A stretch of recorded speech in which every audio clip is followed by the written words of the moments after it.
નમસ્કાર સૌ પરિવારજનોને હોળી ધૂળેટીની ખૂબ ખૂબ શુભકામનાઓ।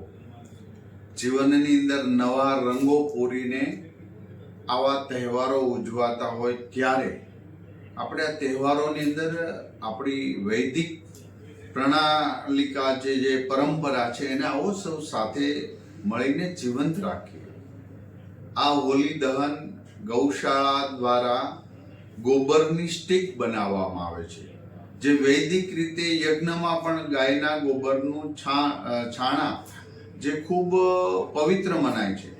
ત્યારે સૌ પરિવારજનોને વિનંતી કરું છું કે ગૌશાળા હોય કે આજુબાજુમાં ક્યાંય ગાયના ગોબરની સ્ટીક દ્વારા હોલિકા દહન થાય તો પર્યાવરણથી લઈને આપણી પરંપરા, આપણી પવિત્રતા અને તહેવારનું મૂળ આપણે સાચવી રાખીશું। આ એક સંસ્કૃતિ છે અને દરેક સંસ્કૃતિમાં આવી બધી મહત્વતા ખૂબ જરૂરી હોય છે અને એને રાખી।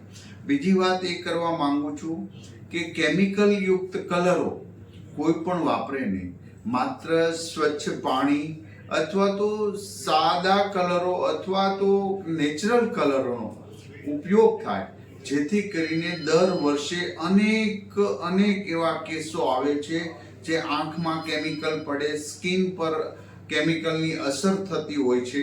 તો આવા તહેવારો આપણે વૈદિક પરંપરાથી ઉજવીએ, જેથી કરીને આપણે આપણી સંસ્કૃતિનું પણ જતન કરી શકીએ, આપણા શરીરનું પણ જતન કરી શકીએ। માટે ખૂબ ડેન્જરસ કલરો, કેમિકલ યુક્ત કલરોનો પણ ઉપયોગ આપણે બંધ કરીએ એવી વિનંતી કરું છું। ફરી વખત સૌ પરિવારજનોને હોળી ધૂળેટીની હૃદયપૂર્વકની શુભકામના પાઠવું છું। અસ્તુ।